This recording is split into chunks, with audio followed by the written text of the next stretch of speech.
ওলাইছোঁ আমি চিনেমা চাবলৈ। আপোনালোকেতো জানে কালিৰ পৰা ৰাঘৱ মুক্তি দিছে আৰু এতিয়া মই আৰু মানুহজন আমি চিনেমা চাব যাওঁ আৰু আপোনালোককো দেখুৱাম, চাই থাকক।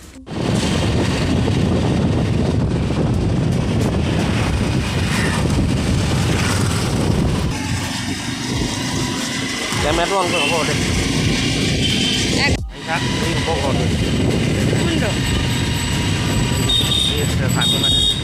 ৰখাই দিওঁ।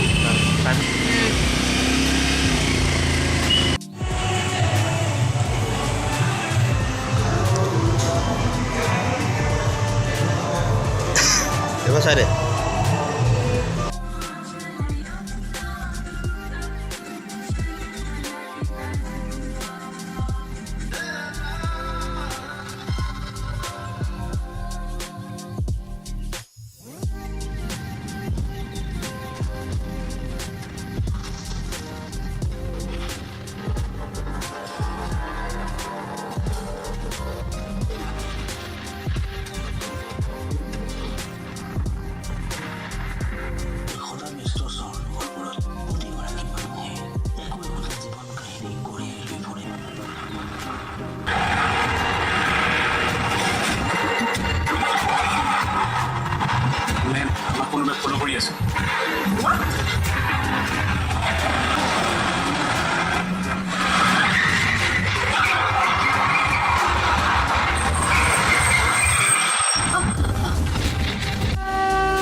ভাল লাগি আছে চাই।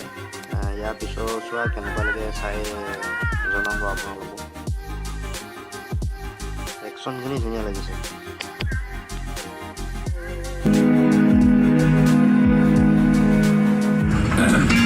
অফিচাৰৰ ঘৈণীয়ে খোৱা আৰু ড্ৰাইভাৰৰ ঘৈণীয়ে খোৱা একে কথা, বুজিছা? নাই, আজি মই তোমাক কেনেকৈ গাড়ীত তুলি বিয়া খুৱাবলৈ আনিছোঁ।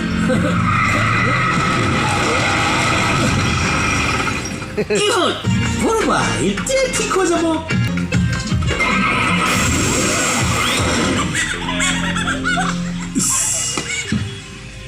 একো নহয় দিয়া অ', অফিচাৰৰ ঘৈণীয়েকো কিছুমান কলা থাকেতো। চিঠিত দিয়া তাৰিখ মতে ৰীমাৰ বিয়াখন হ'ল। ভাল লাগিছে। ভাল লাগিছে। তোমাৰ কেনেকুৱা লাগিছে? মজা।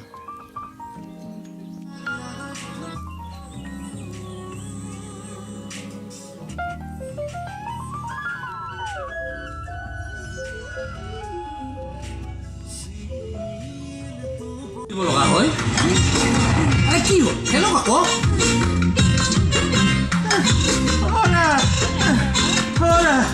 এৰোপ্লেন আকৌ কোনে খেলে হে? মেঘবোৰে খেলে আকৌ, সেইকাৰণে সিমান স্পীডত যায়। এইখন দেখোন ঠেলিলেও নাযায়। আৰে কেতিয়াবা জীৱনত এৰোপ্লেন খেলি পাইছে? কি হৈছে? কোৱা নাই, আকাশত ট্ৰেফিক জাম, ৰৈ আছো। ক'লৈ যাব? আহক উঠক।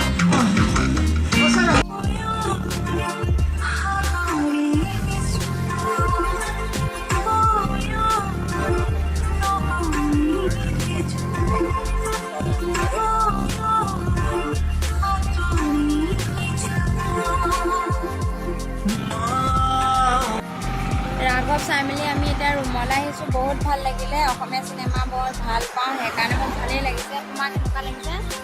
মই ভালেই পালোঁ। এতিয়া একশ্যনখিনি ধুনীয়া আছে। কাহিনীটো আৰু অলপ জবৰদস্ত হ'ব লাগিছিলে, আৰু ভাল লাগিলে। কাহিনীটো খালি এটা লেভেলতে ৰাখিলে। আৰু অলপ বেলেগ কাহিনী দিয়ে, আৰু অকণমান যদি কাহিনী নাই এনেই অসমীয়া ফিল্ম ক'লে ইয়াতকৈ আৰু ফিল্ম নালাগে, জবৰদস্ত। মই চাই বহুত ভাল পাওঁ। সেইটোৱে অকণমান যে থাকে যে সেইটোৱে। হ'ব দিয়া। আপোনালোকেও চাব, ভাল পাব। মই যিহেতু ভাল পাইছোঁ অসমীয়া চিনেমা, মই ভাল পাওঁ সেইকাৰণে।